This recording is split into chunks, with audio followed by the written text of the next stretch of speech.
વડોદરા શહેરના માંજલપુર પોલીસ મથકે એક સગીર બાળા સાથે છેડતીની ફરિયાદ દાખલ થઈ છે. પ્રાપ્ત માહિતી અનુસાર માંજલપુર વિસ્તારમાં આવેલા વિદ્યાલય એજ્યુકેશન કેરમાં અભ્યાસ કરતી સગીરા બાળા સાથે ગેરવર્તનની ફરિયાદમાં માંજલપુર પોલીસ મથકમાં નોંધવામાં આવી છે, જેમાં આ જ સંસ્થા સાથે કામ કરતા વિક્રાંત રાવત ઉંમર વર્ષ 42 રહેઠાણ પ્રણવ સોસાયટી તુલસીધામ સોસાયટી માંજલપુર વિરુદ્ધ આ ફરિયાદ નોંધાવવામાં આવી છે. BMSની કલમ 74-75-2 બાળ રક્ષણ અધિનિયમ સહિતની કલમો હેઠળ ગુનો નોંધવામાં આવ્યો છે અને ગુનાની તપાસ પોલીસ મથકના પોલીસ ઇન્સ્પેક્ટર દ્વારા હાથ ધરવામાં આવી છે. જે સંસ્થા ખાતે આ ઘટના બની છે તેના સંચાલક ઉત્સવ ચોકસીએ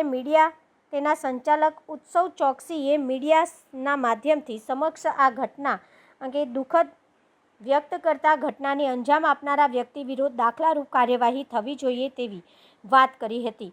તો ભોગ બનનારના પરિવારજનોએ પણ મીડિયા સામે આવીને આ ઘટના અંગે જાણકારી આપી પોલીસ કડક કાર્યવાહી કરે તેવી માંગ કરી હતી. એમાં એવું હતું કે ક્લાસીસમાં મારી ભાણી બને છે, એમાં સર સાથે એમને છેડતી કરી છે મારી ભાણી સાથે, એટલા માટે અમે આવ્યા છે. કયું ક્લાસ છે? વિદ્યાલય. ઓકે. અને શું ક્યાં આવેલું છે? માંજલપુર આવ્યું છે, ડોમિનોઝ પિઝાની બાજુમાં. તમને કઈ રીતથી ખબર પડી? એ સાંજે અમારે આવી ટ્યુશનેથી ઘરે, પછી એની મમ્મીને ફોન કરે, એની મમ્મી હતી નહીં ઘરે, એટલે આવ્યા પછી એની મમ્મીને ફોન કરીને એના મમ્મીને અમારા પર ફોન આવ્યો, એટલે પછી એની મમ્મીને કીધું કે મમ્મી મારી સાથે આવું થયું છે, એટલે પછી અમને ખબર રાતે પડી. દીકરીની શું ઉંમર છે? શું કહો? દીકરીની 13 વર્ષ. તો શું કહેશો આ પ્રકારે જ્યારે તમે વિશ્વાસ મૂકીને ક્લાસમાં મોકલો? એ જ કહે છે, એટલા જ માટે જ અમે સવારે પછી ગયું કે ગયા અને ક્લાસમાં તો એ કહે છે કે અમારી ભૂલ થઈ ગઈ છે, એવું છે, બધું એક્સેપ્ટ કરે છે. હવે એ રીતે વાત થઈ છે અમારી. શું નામ છે? વિક્રાંત. તમારું નહીં ભાઈ? એ વિક્રાંત એ ભાઈનું જ નામ છે. શું આખું નામ? એ વિક્રાંત સર એવું કહે છે, હવે આપણે આખું નામ નથી. શું ભણાવતા રહે છે એ સર હવે તો એક્સ્ટ્રા ક્લાસમાં હતી, એટલે મને નથી ખબર, એની મમ્મીને ખબર છે, એની મમ્મી અત્યારે અવેલેબલ બહાર છે. ઓકે. હવે શું માનો છો આવી ઘટનાઓ જ્યારે બની રહી છે, પોલીસ તરફથી શું આશા અપેક્ષા? પોલીસ તરફથી તો ફૂલ અમારો સપોર્ટ છે કે જે અમારે કરવો એ માટે. કઈ રીતનો ન્યાય મળવો જોઈએ? ફરિયાદ દાખલ થઈ કયા પ્રકારની સજા થવી જોઈએ? એ તો હવે જે આ પોલીસ એ કરે, અને અમે તો કીધું છે કે અમે એમને સબક શીખવાડો જો ફરી કોઈ આવી છોકરી સાથે કોઈ વાર આવું ના થઈ શકે. શું નામ આપનું?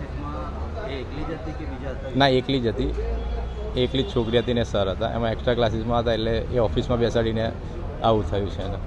શું નામ? જે વ્યક્તિને આપણે રાખ્યા હતા એમને અત્યારે સબક શીખવાડી રહ્યા છે, અને આ પ્રોબ્લેમ એમને અત્યારે કમ્પ્લેન કરીને એમને બધું નોંધાઈ દીધું છે.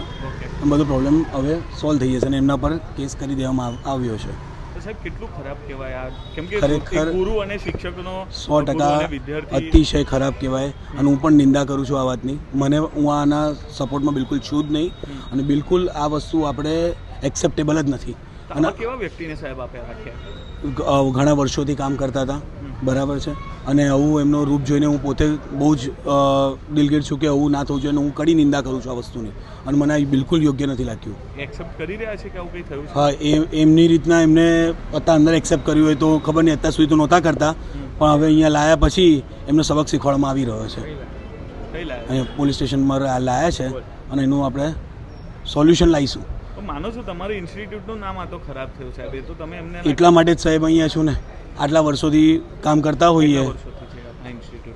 અરાઉન્ડ 7 yearsથી છે. શું નામ છે ઇન્સ્ટિટ્યૂટનું? સાહેબ ઇન્સ્ટિટ્યૂટ માંજલપુરમાં સ્થિત છે સાહેબ, અને મહત્વનું નામ છે તમારી ઇન્સ્ટિટ્યૂટ છે ને સાહેબ, તમે ચલાવો છો ને? વિદ્યાલય નામ છે, બરાબર છે. પણ દીકરી શેના માટે આવી હતી તમારે ત્યાં? શું ભણતી હતી? 8th સ્ટાન્ડર્ડનું ટોટલ જે સબ્જેક્ટ્સ હોય મેથ્સ, સાયન્સ, ઇંગ્લિશ એ ભણતી હતી. ઓકે. તો આ ક્યારે ઘટના બની અને એક્સ્ટ્રા ક્લાસીસના નામે આ કઈ ઘટના થઈ એવી વાત છે? હા, એટલે એમને એક્સ્ટ્રા ક્લાસ રાખ્યો હતો ને એવી રીતના કંઈક એક પ્રોબ્લેમ ક્રિએટ થયો, એટલા માટે. એ દીકરી એકલી જ હતી?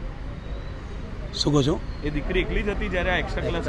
બીજા સેશન્સ હતા, બીજા લેક્ચર્સ ચાલતા હતા બાજુમાં, પણ જ્યારે આ થયું ત્યારે અમને મોર્નિંગમાં જ ખબર પડી, જ્યારે પેરેન્ટ્સે વાત કરી ત્યારે.